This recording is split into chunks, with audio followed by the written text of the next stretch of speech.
2 ya. Untuk kimia amami 1 itu meliputi kimia analisa kualitatif dan kimia analisa kuantitatif. Kemudian kimia amami 2 meliputi analisis air ya secara titrimetri dan spektrofotometri. Kemudian analisis makanan.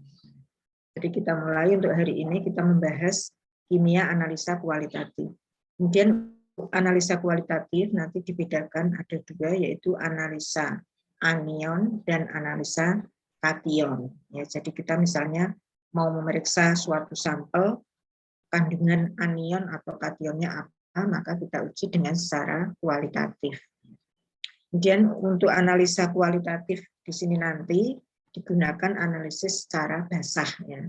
Secara basah kemudian dengan menggunakan semi mikro ya. Jadi volumenya tidak terlalu banyak dan tidak terlalu sedikit.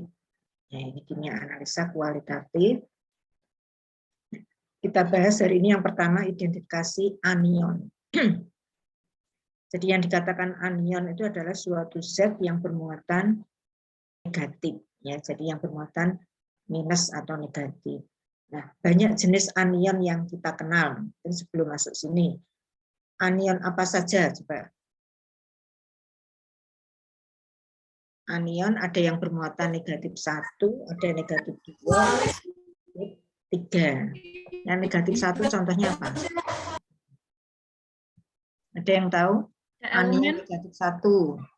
Cl-min. Cl-min ya.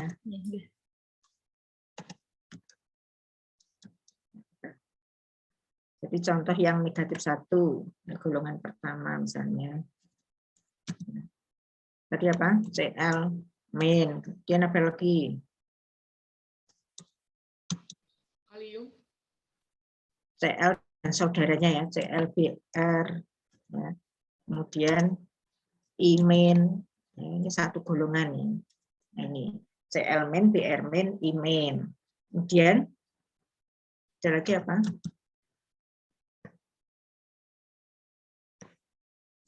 Nitrit, nitrat ya, NO2 negatif 1, kemudian nitrit NO3-1. Nitrit, nitrat. Ya. Kemudian yang golongan negatif 2. Contohnya apa? Sulfat ya, sulfat 2-min. Dan sulfit SO3-2-min. Ada lagi yang lain? Sulfit, sulfat, sulfida S2-min. Kemudian karbonat CO3-2-min. Karbonat yang negatif 3. Contohnya adalah fosfat ya, PO Na2SO4-min, Bu. Ya, 3-min. Kemudian PO4 3-min.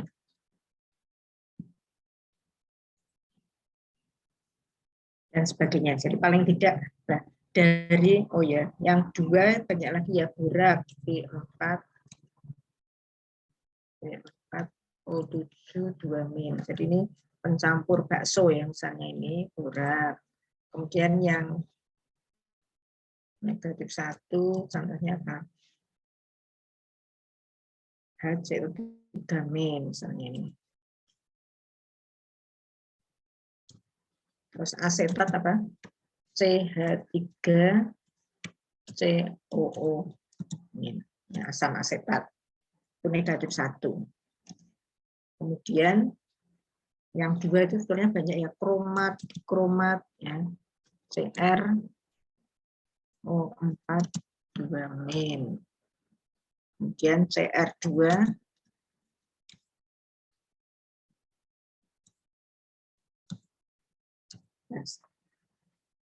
yang 2 itu banyak sekali jumlahnya. Sulfat, sulfit, kromat, kromit ya. CrO4 2-, Cr2O7 2-.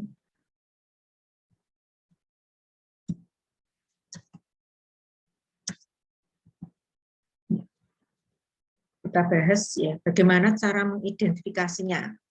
Kemarin di teori ya di kimia amami, teori kimia amami 1, 2, bahwa kita untuk mengidentifikasi butuh apa? Reaksi atau reagen. Misalnya ini kita bahas yang pertama karbonat ya, CO3 2-. CO3 2- itu adalah karbonat, maka untuk mengidentifikasinya kita menambahkan pereaksi ya. Jadi kita siapkan tabung reaksi, kemudian kita masukkan yang dicari dulu karbonat. Di sini sampel yang digunakan adalah berupa natrium karbonat. Jadi Na2CO3 dilarutkan dalam air ya. Berarti kalau diionkan anion negatifnya adalah CO3 2-, kationnya adalah Na+. Ya. Nah, karena di sini kita baru membahas yang identifikasi anion, maka yang kita pentingkan di sini adalah karbonatnya. Ya, walaupun dari sampelnya natrium karbonat, kita seandainya ini karbonat yang dicari, maka reaksinya yang pertama apa ini? Reaksinya adalah larutan AgNO3. Ya, jadi pertama tabung reaksi kita isi dengan karbonat, kemudian tambahkan AgNO3 tetes demi tetes. Jadi yang reaksi kedua ini tidak langsung 1 mili langsung masuk semua, tapi tetes demi tetes sambil diamati. Oh ini nanti terbentuk endapan putih ya. Berarti sambil tetes demi tetes sampai terbentuk endapan putih. Kalau sudah terbentuk endapan putih berarti kita hentikan. Ya. Berarti di tabung tadi terjadi apa? Terjadi endapan putih. Kemudian reaksi berikutnya, jika reagen berlebih, maka akan membentuk endapan kuning. Ya, berarti tadi setelah putih, kita tetes lagi sampai terbentuk endapan kuning. Bila dipanaskan, ya setelah kuning panaskan. Ternyata endapan kuning tadi berubah jadi coklat hitam. Jadi ini proses ya. Jadi enggak direaksikan langsung, nih terjadi endapan putih dulu. Kemudian dibiar berlebih, ditetesi lagi, terbentuk endapan kuning. Kemudian kalau dipanaskan menjadi coklat. Kemudian ini endapan putih larut dalam asam nitrat. Ya, misalnya ini berarti kita ambil endapan putih yang pertama tadi ya. Jadi sebelum dibiarkan lama, ya tadi ini kan endapan putih. Sebagian endapan pindahkan ke tabung yang lain. Jadi yang ini endapan putih ini itu berarti di subnya ini ya, subnya A. Kita kerjakan ya. Misalnya ini A1. Endapan putih dari yang pertama tadi ini terjadi endapan putih ya. Kemudian endapan putih ditambahkan HNO3. Maka dia akan larut ya. Kemudian A2 endapan putih ditambahkan amonia. Karena larut semua berarti endapan putih ditambahkan amonia akan larut.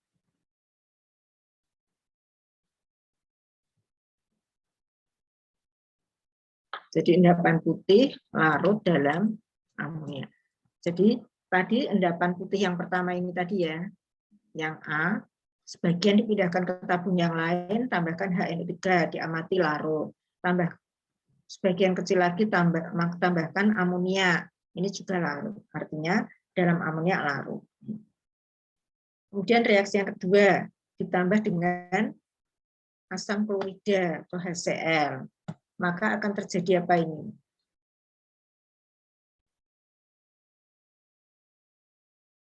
Akan terjadi endapan, jadi apa ini? Gas ya. Ditambah dengan HCl akan terjadi ya, gas yang tidak berwarna dan tidak berbau. Ya.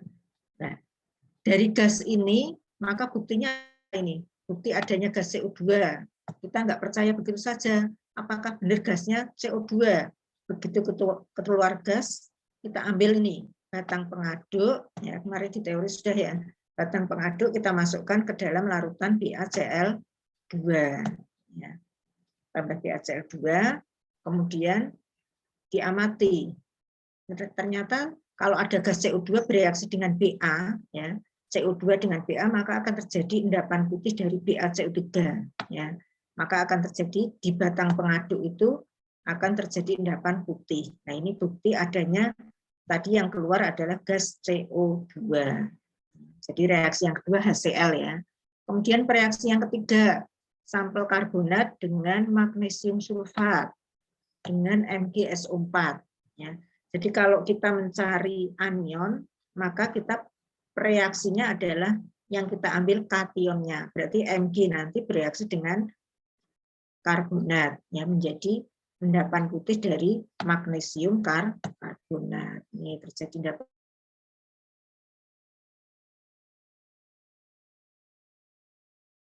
atau dengan CaCl2 juga gitu, terjadi apa? Endapan putih dari CaCO3, ya. Jadi reaksi yang sudah bisa mereaksikan enggak? Mbak Katarina, Mbak Almira, Sandra. Jadi reaksi antara anion dengan kation dari reaksi maka terbentuk garam, ya, yang umum terbentuk garam, nanti endapannya berwarna apa. Kemudian kalau dengan HCl, ya, nanti akan terjadi gas CO2, ya. Kemudian buktinya dengan batang pengaduk. Saya berikan gambar, saya tutup dulu, ya. Saya contoh biar membayangkannya.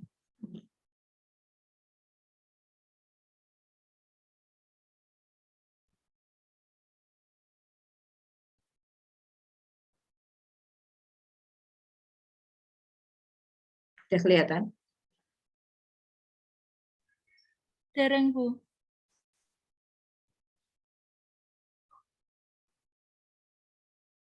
Sampun.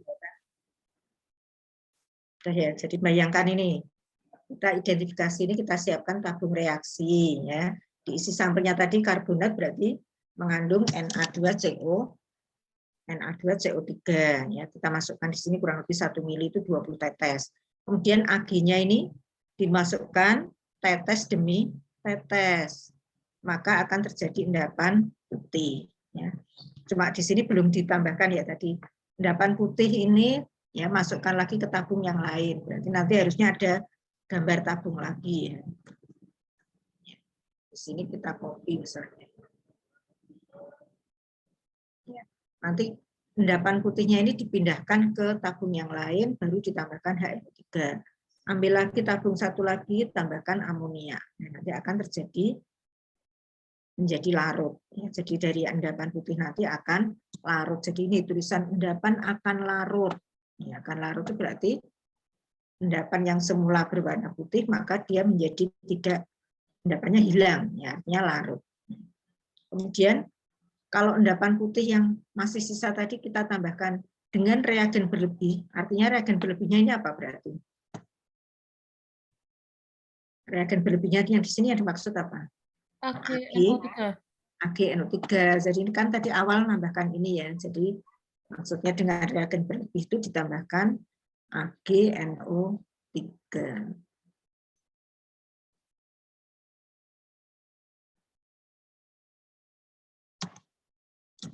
Jika reagen berlebih, maka akan membentuk endapan kuning ini. Jika reagen berlebihnya. Kemudian setelah jadi endapan kuning dipanaskan, maka akan terjadi endapannya berubah jadi coklat sampai hitam, ya. Sudah dapat membayangkan, ya?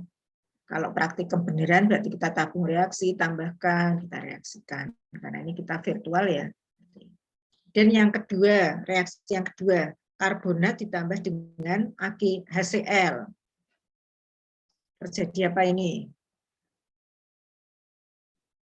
Ya. Menghasilkan gas. Terjadi gas. Ya, di sini ada gas dulu. Ya. Ada gas CO2. Kemudian batang pengaduk ini dimasukkan kemana? Batang pengaduk yang sudah dibasahi dengan larutan BaCl2, ya. Jadi begitu ini gas. Jadi di sini tadi kan Na2CO2 dan HCl. nanti akan keluar gas. Di sini ada gelembung-gelembungnya. Jadi nanti akan terjadi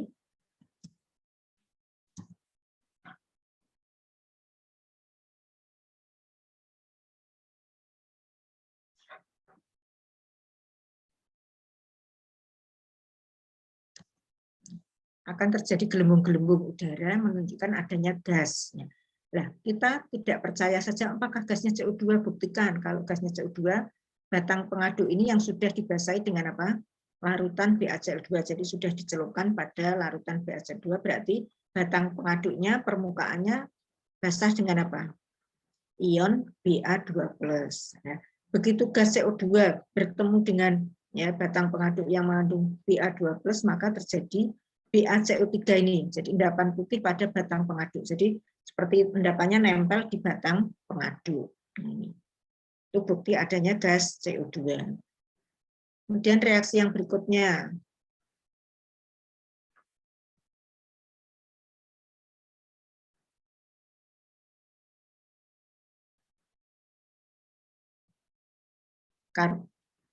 Larutan karbonat direaksikan dengan larutan AgNO3 tadi ya sudah. Kemudian yang kedua dengan magnesium sulfat MgSO4 tetes demi tetes terjadi endapan putih. Jadi kalau terbentuknya endapan saja gampang ya, kita tetes demi tetes nanti yang diamati endapannya. Kemudian dengan CaCl2 juga terjadi endapan putih.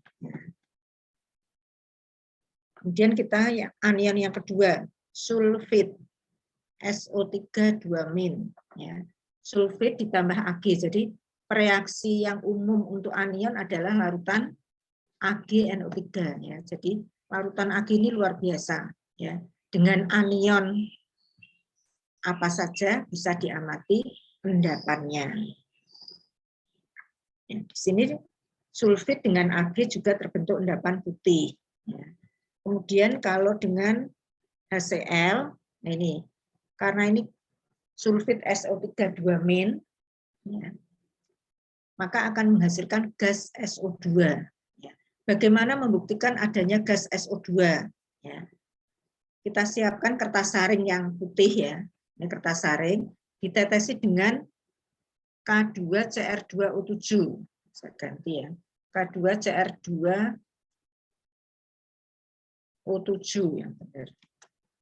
Kalium dikromat itu warnanya apa ini? Ada yang masih ingat? K2Cr2O7 itu warnanya oranye ya. Ini larutan yang berwarna, saya tulis saja berwarna oranye. Ini larutan yang berwarna oranye. Kemudian ditetesi dengan asam sulfat encer. Jadi dikeringkan dulu ya, tadi yang sudah berwarna oranye, terus tambahkan teteskan H2SO4 ya. Berarti kertas saringnya awalnya berwarna apa? Oranye ya. Oranye, kemudian tutupkan. Kalau di sini ada gas ya, ada gas SO2. Ya, di tabungnya ini ada gas SO2, maka akan berubah jadi hijau ya. Jadi oranye dengan adanya ya gas ada apa? Gas SO2 ya.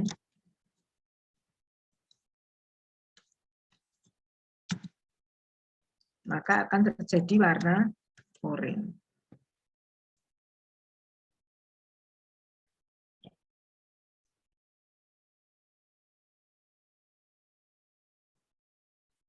Sekarang yang berikutnya nanti ada buktinya ya, sebetulnya kalium ini masih ada buktinya gas-gas yang terjadi.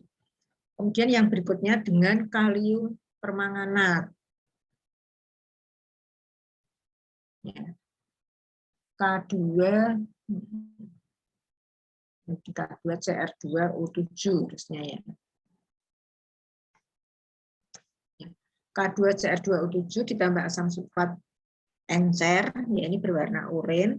Kemudian kalau ditetesi dengan natrium tiosulfat maka akan terjadi perubahan menjadi warna hijau.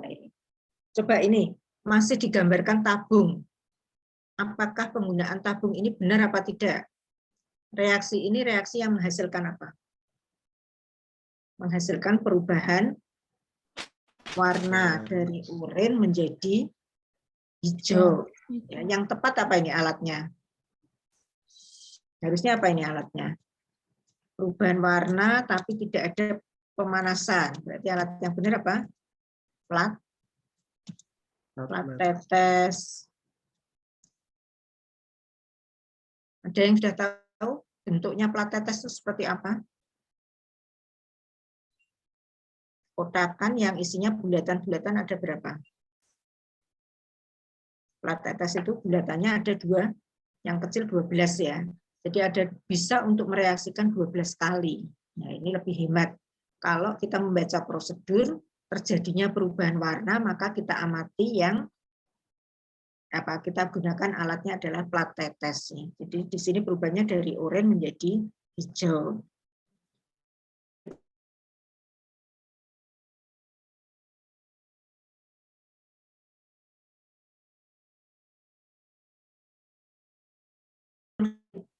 Ternyata I2 yang semula berwarna coklat menjadi luntur atau menjadi jernih.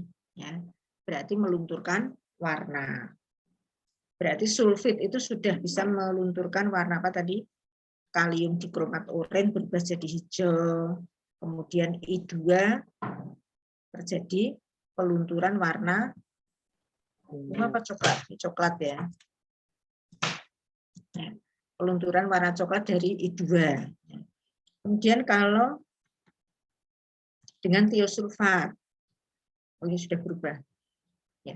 Jadi kalau ditanya, sulfit itu bisa melunturkan warna dari apa saja? Dari I2 yang berwarna coklat menjadi luntur. Yang kedua, warna kalium dikromat yang semula oranye berubah menjadi hijau. Ya. Ini. Kemudian yang berikutnya tiosulfat S2O3-2-min. Ya. Sulfat ini ditambah AgNO3 awalnya terjadi endapan putih, kemudian segera berubah jadi kuning, coklat, dan hitam. Ya. Jadi mudah sekali teroksidasi.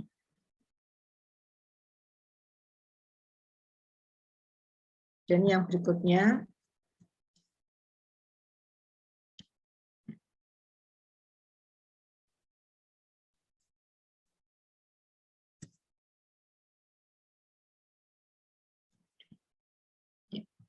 yang kedua, tiosulfat. Ya. Ditambah HCl encer, maka ditambahkan, ini kertas saringnya ya, keluar gas ya. Ini sulfit ditambah HCl, maka akan keluar gas SO2 ini ya. Gasnya SO2. Buktinya apa ini? Kalau bukti ada gas CO2, kita siapkan kertas saring yang ditetesi apa? Kalium dikromat, K2Cr2O7, dan asam sulfat. Ya. Kemudian tutupkan pada mulut tabung yang semula oranye, nanti berubah jadi apa? Oranye berubah jadi hijau. Nah, reaksi ini juga harusnya apa? Alatnya apa ini? Plat tetes. Plat benar, tapi ini keluar gas, benar tabung ya. Sudah benar ya. Kalau reaksi yang menghasilkan gas, kita tetap pakai tabung. Tetapi kalau hanya perubahan warna, jadi tadi misalnya tidak timbul gas, tapi hanya perubahan warna, maka kita gunakan plat tetes. Ini sudah benar ya. Jadi ini tambah HCl keluar gas, begitu keluar gas, tutupkan ini kertas saring yang sudah ditetesi kalium dikromat dan asam sulfat. Ya. Nanti akan berubah jadi warna hijau. Kalau benar gasnya adalah gas SO2. Kemudian reaksi yang berikutnya, tiosulfat dengan FeCl3. Ya, terjadi larutan ungu. Kemudian kalau dikocok, dalam waktu yang lama, ungunya ini akan pudar. Ya. Coba ini, kalau kita ada petunjuk yang seperti ini, ya, terbentuk awalnya warna ungu bila dikocok, didiamkan waktu yang lama. Ya. Kalau kita menghendaki waktunya lebih pendek, caranya gimana? Apakah semua larutan ini kita tunggu semuanya atau sebagian? Ya, bisa kita ambil sebagian dari larutan ini pindahkan, kemudian kita kocok. Jadi yang dikocok enggak semuanya, tapi sebagian. Maka akan terjadi ungunya ini pudar, lama-lama hilang. Jadi bisa ungu menjadi jernih. Ya. Ini pudar itu artinya tidak berwarna lagi. Supaya cepat berarti larutannya sebagian yang dikocok. Jadi enggak, kalau semua kan butuh lama ya. Maka kita ambil sebagian tetap dikocok, ditunggu, maka ungunya akan pudar, akan hilang. Kemudian I2 ditambah natrium tiosulfat, maka di sini coklatnya akan luntur. Jadi semula warna I2 coklat, ya, maka coklatnya akan luntur. Menjadi tidak berwarna. Yang berikutnya sulfat SO4, ya. Sulfat dengan BaCl2 terjadi endapan putih. Ya, gampang nih ya kalau ada endapan. Sekarang ini, untuk mengetahui ini benar-benar sulfat atau tidak, endapan putih, ya. Jadi kita kalau ini ada endapan putih, jangan semuanya direaksikan, tapi ambil sebagian endapan, pindahkan ke tabung yang lain. Ya. Setelah kita pindahkan ke tabung yang lain, endapan putih tadi ditambah HCl, ya, dengan CH3COH atau aqua regia, ya, dengan perbandingan 1:3.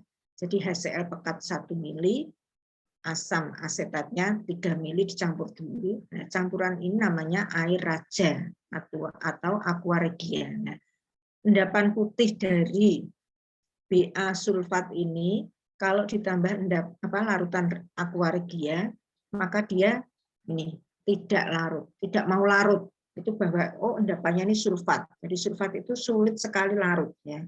Walaupun dengan aqua regia ini paling bandel, ya, artinya endapan putih yang tidak mudah larut. Nah, ini dengan aqua regia saja dia tidak larut. Dan yang berikutnya sulfat ditambah PB nitrat, ya, terjadi endapan putih dari PB asetat. Yang berikutnya nitrat.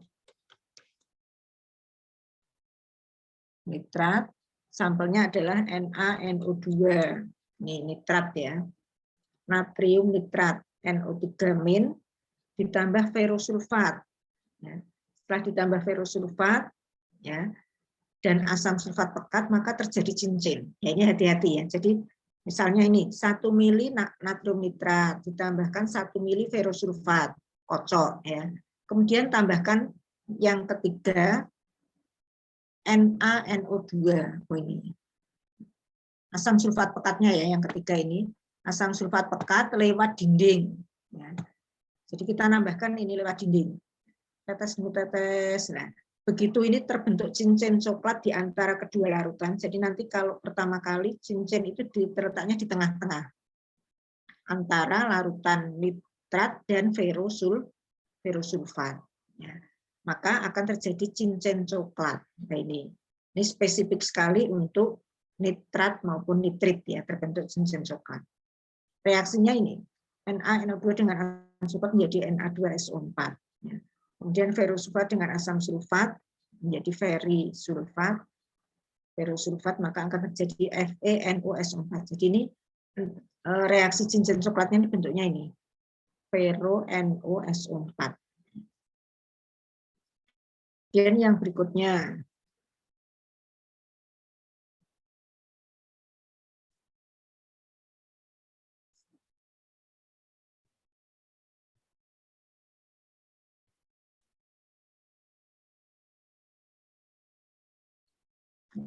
sekarang nitrit. Nitrit juga terjadi endapan. Jadi endapan putih dulu, kemudian dengan asam dia terjadi, ya, ferrosulfat dengan asam asetat, kemudian nitritnya lewat dinding, nanti terjadi cincin coklatnya. Jadi reaksi yang bisa menghasilkan cincin coklat adalah reaksi untuk pembentukan nitrit atau nitrat, yaitu bisa dengan reaksi cincin coklat. Reaksinya sama. Kemudian nitrit dengan HCl, ya. Tadi terjadi gas atau uap coklat. Kemudian buktinya, ya, gasnya apa? Ini nanti terjadi gas yang berwarna coklat. Jadi ini satu-satunya gas yang berwarna ya. Nitrit dengan HCl terjadi uap NO ya. Uap NO ini gas NO yang terjadi, dia terbentuk warna coklat. Gas NO coklat teroksidasi, dia akan semakin berwarna coklat.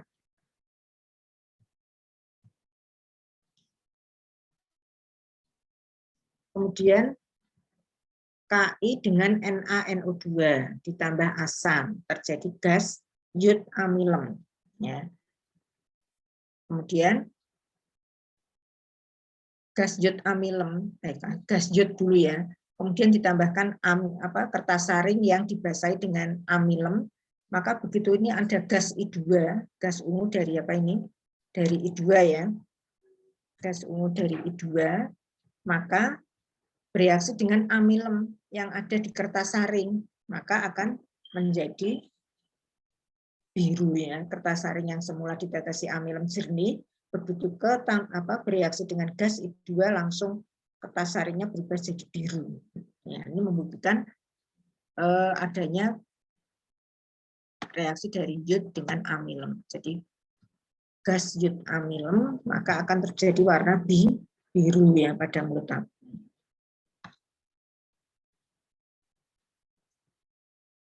Ya. Kemudian kalium permanganat diencerkan ya dengan asam sulfat encer tambah nitrit, ungunya luntur ya. Nanti ada pertanyaan, yang bisa melunturkan warna KMNO4 apa saja? Tadi yang pertama tadi sulfit ya. Sulfit, kemudian ini nitrit ya, bisa melunturkan warna KMNO4, bisa melunturkan warna I2. Nah ini. Kemudian berikutnya anion kromat. Anion kromat ini berwarna apa ini? Larutan yang berwarna kuning ya. Jadi larutan awalnya kuning. Kalium kromat, kita tambahkan AgNO3. Di Ag-nya ini enggak di sini, harusnya sebelahnya sini ya. Ditambahkan tambahkan larutan AgNO3 ya. Tetes demi tetes, maka akan terjadi apa ini? Endapan merah, endapan merah coklat. Ini endapan merah coklat yang ada di tabung reaksi. Kemudian yang kedua,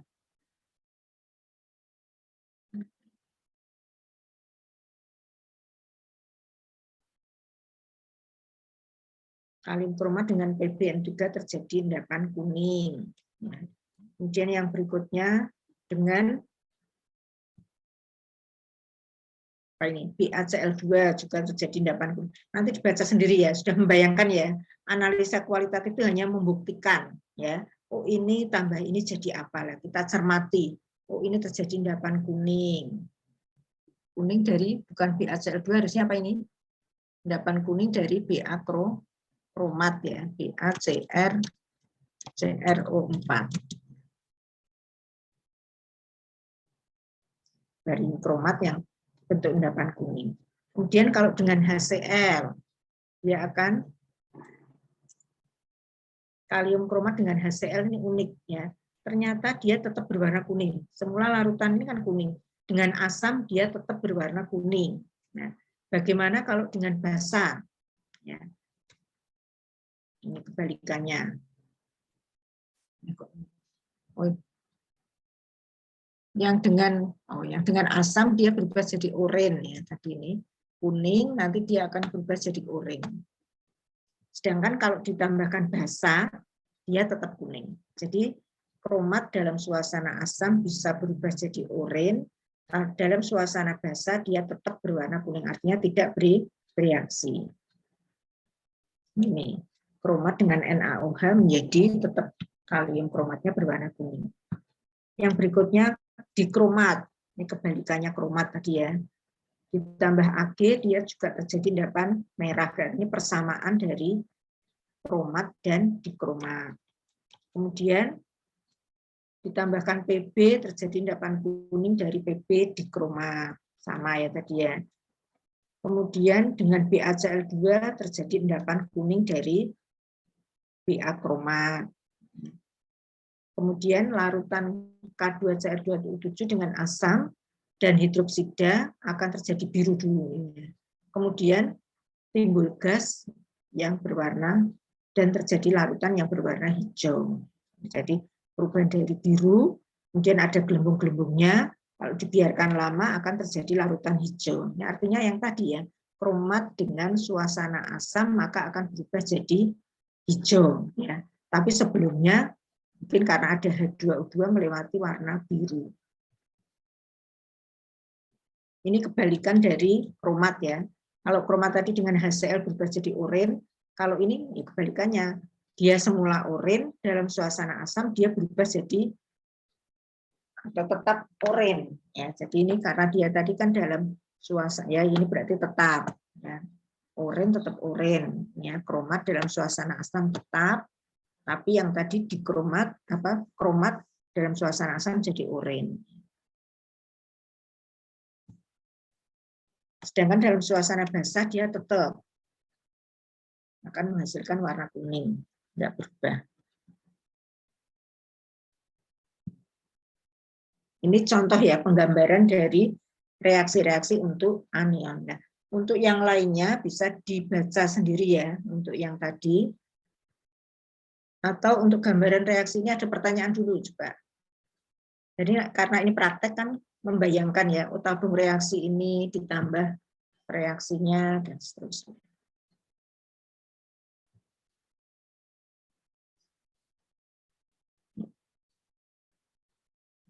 Ada pertanyaan?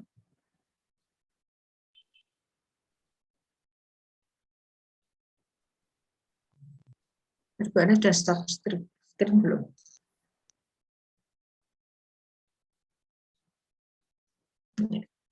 Silakan kalau ada yang ditanyakan.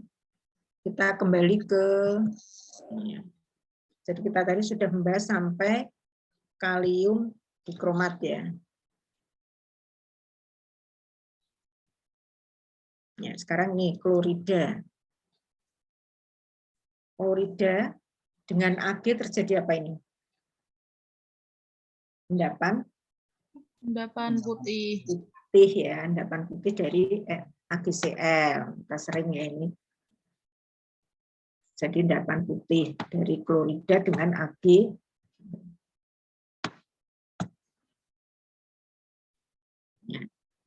Kemudian endapan tadi larut dalam amonia dan tidak larut dalam asam nitrat. Nah ini reaksi yang kedua ini spesifik. Klorida dengan asam sulfat terus dipanaskan. Keluar gas apa ini? NaCl ditambah asam sulfat atau H2S4 pekat ya ini. H2S4 pekat terus dipanaskan. Akan terjadi apa ini? Gasnya adalah gas klor karena dari Cl ya keluarnya adalah gas Cl2. Nah, buktinya apa ini? Wah, ini keluar gelembung-gelembung. Nah, ini awalnya dari Cl-, Cl- dengan asam maka akan menjadi Cl2. Bukti adanya gas CO2 yang pertama, karena Cl itu sifatnya apa ini? Asam atau basa? Klorida sifatnya apa? Asam kuat. Maka buktinya apa? Untuk membuktikan bahwa itu asam. Yang paling mudah dengan apa? Lakmus ya. Lakmus itu adalah zat yang bisa mengetahui sifat asam atau basa. Nah, karena kita ingin mengetahui sifat asam, berarti kita pakainya lakmus yang biru. Ya. Lakmus biru ditetesi dengan asam, maka lakmus biru itu akan berubah jadi merah. Ya. Maka akan terjadi warna merah. Kalau kita mengetahui untuk lakmus yang dijual itu berwarna apa? Merah atau biru atau merah biru. Lakmus itu larutan ya secarik seperti kayak solasi gitu ya. Itu ya larutannya apa? Kertasnya itu berwarna merah ya. Jadi merah itu nanti bisa kalau dia suasananya basah, merah itu berubah jadi biru. Kemudian kalau dia sudah kondisi biru, kok dia dalam suasana asam kembali lagi menjadi merah. Ya bisa berubah jadi merah dan biru. Ya. Nah, karena kita membuktikan gas bersifat asam, maka lakmus ini kita ubah menjadi biru. Caranya gimana supaya lakmus itu biru? Ditetesi dengan NaOH, berarti dalam suasana apa ini? Basah ya. Nah, lakmus biru yang dalam suasana basah, kalau bertemu dengan gas Cl2 yang suasananya asam, maka lakmusnya segera berubah. Wah, saya ini awalnya kondisinya biru ini, basah. Terus bertemu dengan gas Cl2 yang bersifat asam, maka akan berubah jadi warna merah kembali. Ini bukti yang pertama. Terus yang kedua, bukti adanya gas Cl2 dengan ini. Batang pengaduk yang telah dibasahi dengan amonium hidroksida. Jadi batang pengaduk kita masukkan ke larutan amonia. Ya. Kemudian kalau bertemu dengan Cl- terjadi kabut putih ya dari amonium klorida. Ya, terjadi kabut putih ini. Ya, bereaksi maka akan terjadi kabut putih. Ini bukti adanya gas Cl2. Jadi kalau ditanya bagaimana membuktikan adanya gas Cl2 di dalam sampel, lakmus biru, ya, kemudian tutupkan pada mulut tabung yang ada gas yang bersifat asam atau gas Cl2, maka lakmus biru tadi berubah jadi merah. Itu yang pertama. Yang kedua, kita siapkan apa? Batang pengaduk yang dimasukkan ke dalam amonia, ya, maka akan terjadi kabut putih. Ya, jadi seperti kayak putih tapi seluruhnya pada mulut tabung. Kemudian BR-. Dengan akhir terjadi ini sudah mulai berwarna ya. Ini kan awalnya endapannya putih terus ya. Nah, BR- dengan AgNO3 terjadi endapan kuning muda. Endapan kuning muda. Buktinya apa ini adanya BR- dengan asam ya HNO3 pekat, maka dia akan terjadi gas. Bukti adanya gas BR2 apa? Ya, jadi gasnya ini BR2 ini. Gas BR2 adalah gas yang berwarna coklat. Jadi ini sudah ada warnanya.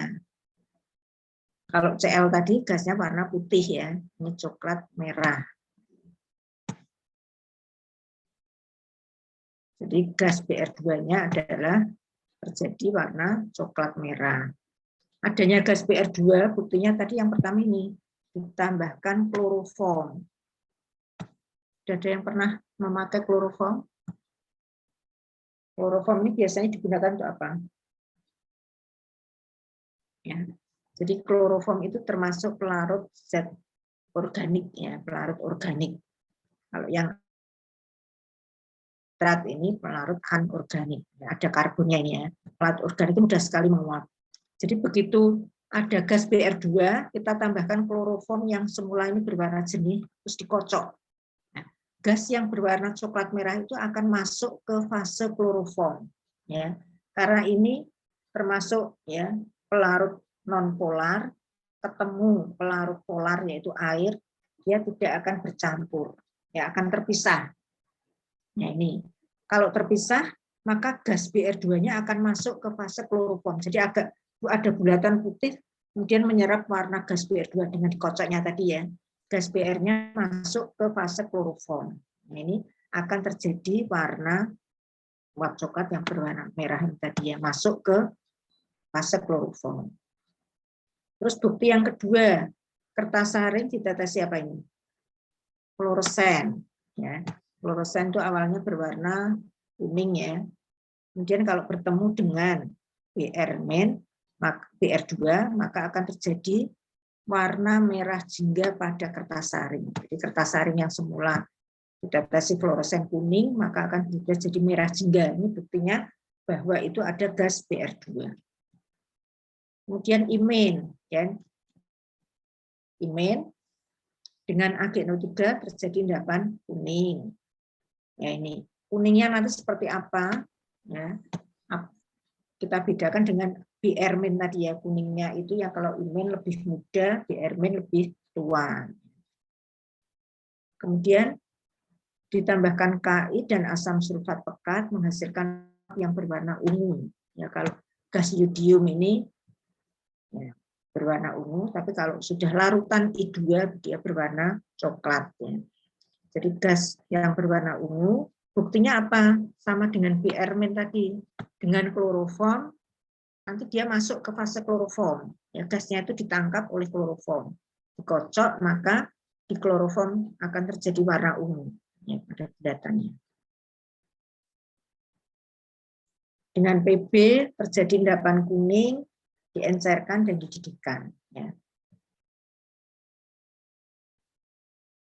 Kemudian CNS, gampang ini. CNS terjadi endapan putih ya. Kemudian dengan FeCl3 menghasilkan larutan yang berwarna merah darah. Jadi satu-satunya spesifiknya ini ya. KCNS dengan larutan FeCl3 maka akan terbentuk larutan yang berwarna merah darah. Ini hanya dimiliki oleh CNS. Kemudian ditambah HCl keluar gas Cl2.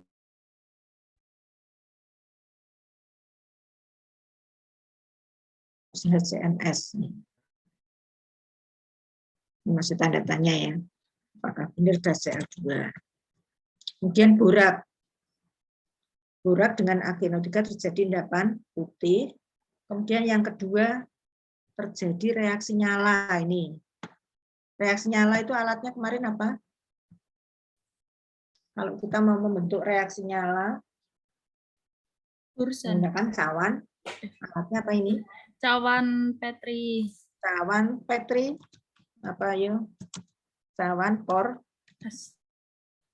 porselin, ya. Jadi larutan yang terbuat dari keramik ya. Tahu ya bahan dasar keramik itu seperti gas apa? Seperti kalau gelas terbuat dari keramik kan putihnya putih seperti itu lah. Cawan ya. Seperti mangkok tapi terbuat dari porselin. Caranya gimana ini? Borak kita masukkan ke dalam cawan, dikeringkan ya sampai airnya habis, berarti tinggal apa? Kristal-kristalnya ya. Kemudian ditambahkan metanol,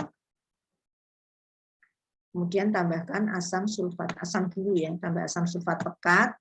Misalnya ini kita nambahkan asam sulfatnya pekat ya, 1 mili. Ya. Maka metanolnya lebih banyak. Ya, tambahkan metanolnya 2 mili. Sebetulnya yang bisa memberikan nyala itu apa? Dari asamnya atau dari metanolnya? Kalau dikenakan api dia nyala. Metanol. Metanol ya. Jadi ini dalam suasana asam, kemudian metanol kocok dulu. Begitu ini kita nyalakan api, korek api, apinya kita dekatkan dengan cawan porselin yang sudah ada metanolnya dan ada boraknya tadi ya. Kalau api kena metanol terjadi apa? Nyala apa tidak? Misalnya punya spiritus ya. Ada sumbunya, terus kita nyalakan. Maka spiritus yang mengandung metanol tadi atau etanol, dia akan merambat ke sumbunya, kemudian kita nyalakan, maka dia akan menimbulkan api ya. Jadi api itu karena terjadi ini dibakar ya. Artinya kita menyalakan korek api, kemudian apinya didekatkan dengan metanol yang ada di cawan porselin tadi yang sudah ditambahkan, terus mengandung borak. Nah, awalnya nyala api itu berwarna apa? Api itu berwarna apa? Merah. Merah ya.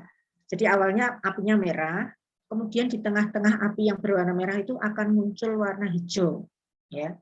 Itu karena ada borak kena api ya dengan metanol, maka borak itu akan menimbulkan warna nyala hijau. Selama boraknya masih ada, tadi ya kristal-kristalnya itu masih ada, maka hijaunya akan muncul. Terus kalau boraknya sudah terbakar semua, maka warna hijaunya akan hilang. Yang tinggal apa? Tinggal warna api yang berwarna merah. Kemudian nyala api yang berwarna merah akan habis kalau apa? Selama metanolnya masih ada. Kalau metanolnya sudah habis bereaksi semua jadi api, maka dia akan padam lagi. Jadi ini sesaat ya. Nyala hijaunya ada sesaat pada waktu boraknya ada. Ya. Jadi semakin banyak boraknya yang kita panaskan, maka nyala apinya semakin lama. Ya, kalau boraknya sedikit ya nyala apinya hanya sesaat terus dia hilang lagi. Nah, ini berarti kita sudah untuk anion ya, kemudian fosfat dengan Ag terjadi endapan kuning ya, nanti dipilah-pilah. Ibu Endapan yang mau berwarna bertanya, kuning itu ya silakan. borak sama plong itu sama apa enggak, Bu? Borak dengan Bleng. bleng sama. Mm-mm. Jadi warna apa nama tradisionalnya ya. Kalau kita beli di pasar itu nyari borak nggak ada, adanya bleng, tapi sebetulnya itu sama. Ya, di pasaran namanya bleng. Fosfat terjadi endapan kuning. Jadi yang terbentuk dengan Ag endapan kuning tadi apa saja tadi? Di-ermin, imin, dan fosfat. Ya, nanti kalau praktek bisa dibuktikan mana yang cepat ya. Yang cepat ini fosfat. Begitu ditetesi Ag langsung terbentuk endapan kuning. Kemudian dengan amonium molibdat dan asam nitrat juga terjadi endapan kuning. Kemudian kromat tadi sudah ya, yang gambar tadi tabung. Kemudian asetat ya dengan AgNO3 terjadi endapan kuning dengan asam sulfat ini. Sekarang identifikasi kation. Kation berarti kita mencari zat yang bermuatan positif ya. Ini kalau di dalam teori golongan 1 ya, kation golongan 1 itu Ag, Pb dan Hg ya. Dengan ya, karena kita mencari kation, maka reaksinya harusnya yang kita cari apa? Anion. Jadi ini yang bereaksi dengan Cl-nya. Ya. Ag dengan asam klorida, berarti Ag bereaksi dengan klorida terbentuk apa? Endapan putih dari AgCl. Jadi ini kebalikan yang tadi ya. Kalau sampelnya klorida dengan Ag terjadi endapan putih, sekarang sampelnya Ag dengan HCl juga terjadi endapan putih. Nanti ini ya, untuk kation ini agak mudah, banyak sekali yang terjadi reaksinya terbentuk endapan ya, lebih mudah. Kalau tadi yang anion kan ada terbentuk gas, buktinya apa ya. Jadi banyak yang terjadi gas. Kalau ini yang kation banyakkan terjadi endapan. Hanya ini yang nomor 2 coba. Dengan AgNO3 dan Ki menghasilkan endapan kuning. Ya. Endapan ini kalau dipancarkan lagi dengan air panas, endapannya akan larut. Ya. Terus ditambah HCl, terbentuk kembali endapan putih. Jadi kembali menjadi AgCl. Kemudian AgNO3 dengan kromat terjadi endapan merah. Tambah NaOH terjadi endapan. Mudah ya, mereaksikannya mudah. Pengamatannya hanya terjadi endapan. Pb dengan HCl terjadi endapan putih dari PbCl2. Dengan Ki terjadi endapan kuning ya. Panaskan terjadi keping-keping. Nah, ini bagus ini, sisik ikan ya. Warnanya kuningnya bagus seperti sisik ikan itu agak panjang-panjang ya. Jadi kalau kristal itu bulat, ini menjadi sisik agak panjang. Nah, kalau kita amati prosedurnya banyak yang terjadi endapan ya. Gampang ini pengamatannya, mengerjakannya juga mudah. Nah, untuk mereaksikan yang asam sulfat, kromat, NaOH dengan reaksinya itu harus tetes demi tetesnya. Hg untuk Hg yang ini, yang menarik yang ini dengan yang ada mana ini? Hg dengan Ki terjadi merah jingga ya, ini hanya dimiliki oleh Hg ya, merah jingga. Kemudian reaksi yang B, kita punya sampelnya adalah HgCl2 ya, berarti ada Hg. Hg ini apa? Merkuri ya. Ini sebetulnya logam yang sangat beracun ya. Merkuri ini biasanya dipakai untuk apa? Anda pernah melihat termometer? Termometer itu penunjuk apa? Suhu ya. Kalau suhunya ini 37 atau suhunya naik. Nah, dengan naiknya itu dia akan cairannya akan naik ya. Ya, awalnya termometer itu isinya Hg ya. Nanti Hg-nya kalau naik ya. Karena Hg itu dalam suhu kamar dia berbentuk cairan, bukan berbentuk padat ya. Nah, Hg masukkan ke tabung reaksi, tambahkan logam Cu. Logam Cu ini berwarna apa? Ada yang tahu tembaga itu warnanya apa ini? Ada yang tahu warna tembaga apa?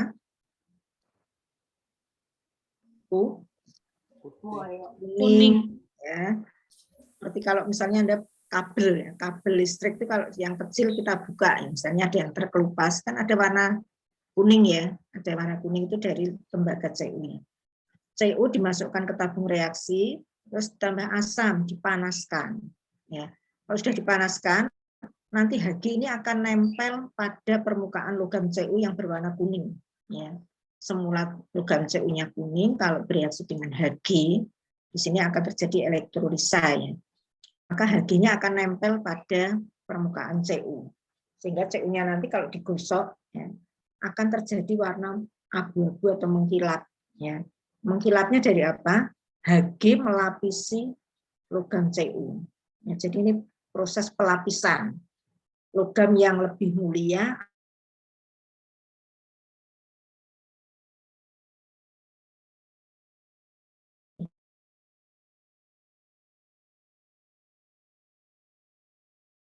cincinnya dimasukkan. Padahal justru cincinnya yang akan larut menutupi pada permukaan Cu. Jadi cincin yang mengandung emas ya, AU itu kalau dimasukkan ke larutan yang bersifat asam dia akan larut. Kemudian kalau ada logam yang lain yang lebih tidak mulia maka dia akan melapisi. Ya, ini berarti seperti metode electroplating, pelapisan logam lebih mulia terhadap logam yang tidak mulia. Cu ya nanti ini terjadi endapan-endapan, baca sendiri. CD sulfida ini terbentuk endapan kuning ya. Jadi kebanyakan terjadi endapan, gampang mereaksikannya. Fe juga terjadi endapan, ferro, nah ini. Ferro yang menarik ini. Ferro dengan kalium heksa, feri ya, kalium ketemu feri maka terjadi biru ya. Ferro feri terjadi endapan warna biru. Tetapi kalau feri, yang ini ya, feri dengan feri, yang ini. FeCl3 dengan kalium yang nomor 2. Feri ketemu kalium, feri cyan. Feri ini bukan kalium ferro tapi kalium kebalik.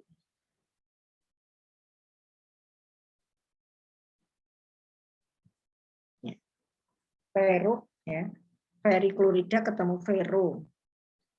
Klorida terjadi endapan coklat. Yang ferro feri itu biru. Harusnya ini biru. Kebalik ya. Ini kalium ferro ini terjadi endapan biru. Ya. Yang feri ketemu feri itu endapan coklat. Jadi tandanya apa? Kalau larutan kita masih bagus, ya feri ketemu feri cyanida maka akan terjadi coklat. Tetapi kalau kita misalnya punya ferro ini ya, ferronya rusak, direaksikan kok jadi coklat, oh berarti ferronya ini sudah rusak, ya tandanya ini. Terus Fe dengan CNS terjadi larutan merah darah. Ini feri ketemu cyanida tadi ya kita, CNS bertemu dengan feri terjadi larutan coklat, merah coklat, merah darah. Kemudian logam yang lain ada kromat, ada nikel, ada Mn, ya baca sendiri. Ya. Jadi endapan hitam, seng, endapan hitam. Ba, ya terjadi endapan putih. Ca juga terjadi endapan putih. Ya nanti apa bedanya barium dengan kalsium? Ya sama-sama banyak endapan putih. Mana reaksi yang membedakannya? Baca ya. Kemudian Mg dengan titan yellow terjadi endapan merah. Ya. Kemudian dengan NH4Cl terjadi endapan putih dan sebagainya. Terus ini untuk K dan Na, ya, tinggal 3 lagi nih, selesai. Kalium dan natrium reaksi yang paling spesifik yaitu dengan reaksi nyala, ya seperti pada kita melakukan dengan borak tadi ya. Berarti alatnya apa ini? Untuk Na dan K, reaksi nyala pakai cawan porselin ya. Jadi larutan kalium HCl misalnya ya, kita panaskan sampai kering ya. Setelah kering, tetesi apa? Asam sulfat 1 mili, metanol 2 mili, dibakar. Nah ini menarik, terjadi nyala api apa ini? Nyala api yang berwarna, kalau kalium terjadi warna ungu. Kalau borak tadi warna apa? Kalau borak nyalanya tadi apa? Hijau. Hijau ya, jadi borak hijau, kalium nyala apinya warna ungu. Kalau natrium nyala apinya adalah warna kuning. Ya, nih. Jadi ada reaksi nyala 3 ya, borak nyalanya hijau, kalium ungu, natrium berwarna kuning. Kation yang terakhir, amonium. Ya. Amonium dengan reagen Nessler akan terjadi endapan coklat. Jadi ini biasanya untuk apa? Reaksi pada penetapan kadar amonium dengan menggunakan metode spektrofotometer ya. Yang mau KTI-nya, wah saya mau mengamati identifikasi atau penetapan kadar amonium ya pada parutan di daerah mana, kok ini ada bau amonia. Ini dengan reagen Nessler terjadi uap coklat. Kemudian dengan NH4Cl ya, ini berarti amonium klorida, dengan NaOH dipanaskan, maka akan terjadi gas amonia. Bukti gas amonia yang pertama apa? Dari baunya.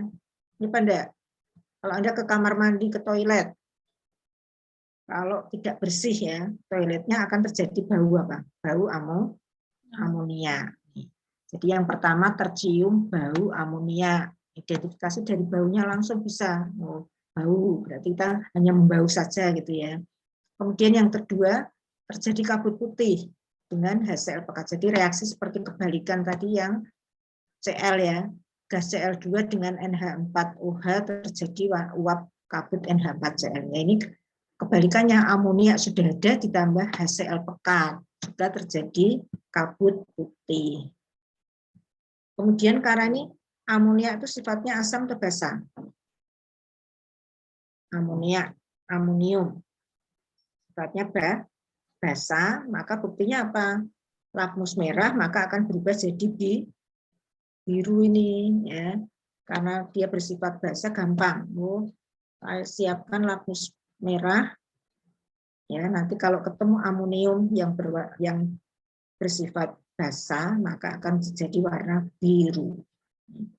Jadi kita hari ini sudah membahas identifikasi anion dan kation. Sekarang tugasnya, ya, tadi reaksinya gambar-gambar tabungnya sebagai contoh kan belum semuanya ya. Sekarang dilengkapi. Tugasnya buatlah ya, gambar dari prosedur-prosedur ini dengan menarik. Kalau ada gas ya gas munculkan dulu, baru panah, baru buktinya apa, nanti berubah jadi warna apa. Ya, semakin dari prosedur ini tolong dibuat gambar tabung-tabung reaksi ya, supaya kita seakan-akan praktek beneran. Tabung ini ditetesi ini jadi apa? Ya, di prosedurnya sudah ada semua. Itu tugasnya ini. Jadi tugas yang pertama menggambar ya, yang tadi sudah Bu Ana contohkan dari beberapa anion. Ya. Lengkapi atau sempurnakan gambar yang tadi contohnya itu, diulang lagi kalau masih salah. Oh ini saya tambahi, ini belum ya. Jadi yang pertama yang benar apa gambarnya? Saya tutup dulu.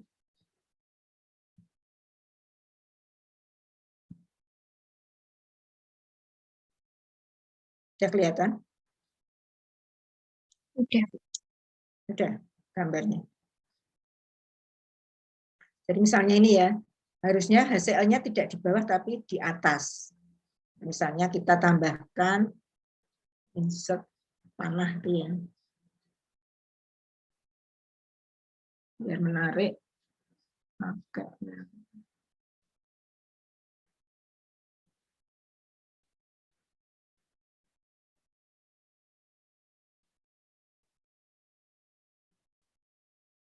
Ini yang gas. Ya. Yang kita tambahkan di sini apa ini? Misalnya sampelnya kromat, berarti HCl-nya tidak di bawah tapi di atas ini ya. Saya contohkan. Oh, HCl-nya ini yang di sini.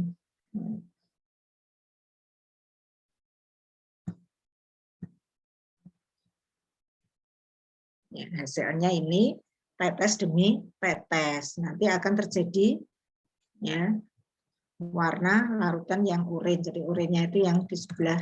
Nah ini akan terjadi larutan urin. Ini semula warnanya apa? Tetap ya, berarti akan urinnya akan tetap ya, kromatnya aslinya urin tetap. Berarti dalam suasana asam dia tetap. Tetapi dalam suasana basah, kita lambangkan ya, saya contohkan tadi seperti ini.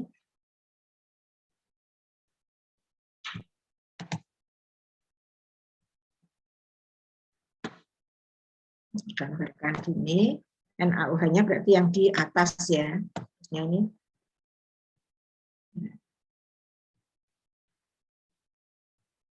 Ya, NaOH tetes demi tetes, maka kalium kromat yang semula berwarna oranye, ya ini yang semula oranye nanti akan berubah jadi menjadi kuning. Ya, perubahan oranye menjadi kuning kalau dia suasananya basah dan seterusnya ya. Ini contoh. Jadi tolong dilengkapi seperti ini. Jadi zat ditambah apa jadi apa. Nanti kalau bertingkat dipanaskan lagi ya panaskan jadi warna apa. Ya, disempurnakan sampai prosedurnya itu jelas dengan penggambaran. Jadi dengan menggambarkan ini seakan-akan Anda praktik benar. Oh ini saya teteskan maka jadi apa. Kemudian tetesin lagi jadi apa. Bisa ngopi-ngopi yang ini ya, nanti bisa nambahkan variasi. Oh, ada gas, saya tambahkan ada gambar gelembung-gelembung udara di tengahnya, silakan. Ada yang pertanyaan sampai ini?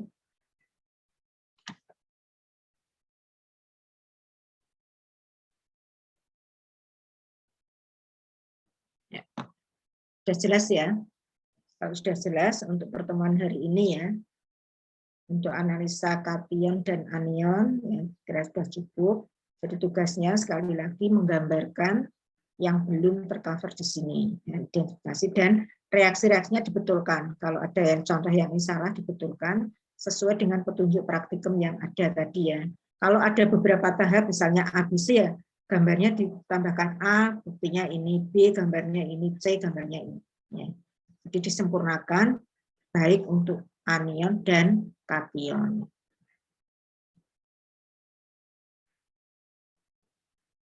Jadi untuk pertemuan hari ini, ya, saya akhiri.